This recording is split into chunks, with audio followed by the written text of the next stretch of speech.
Once upon a time, there was a village near a peaceful river. In that village, there lived a wise monk named Master Zen. People respected him for his wisdom and calm nature. One day, a man named John, who was feeling troubled, approached Master Zen.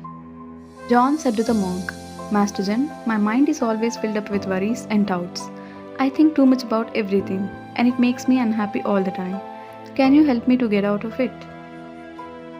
Master Zen smiled kindly and gestured for John to sit down. Then he picked up a smooth stone from the ground and held it on his hand. He said, John, imagine this stone represents your worries and thoughts. When you hold on them tightly, they weigh you down and stop you from enjoying the present moment. John looked at the stone in Master Zen's hand and nodded, understanding what he meant. The monk continued, Now imagine if you hold this stone for a long time with what happens? John thought for a moment and replied, Well, my hand would start to hurt and I won't be able to do other things. Master Zen nodded and said, Exactly. Even though the stone is small, if you hold it for a long time, it hurts you, right?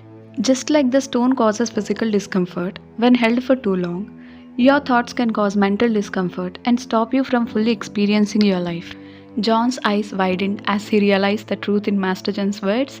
The monk smiled and said, John, the secret to finding peace is to let go of unnecessary thoughts. When a thought comes to your mind, acknowledge it, but don't hold on to it tightly. Let it pass by like a leaf floating down the river.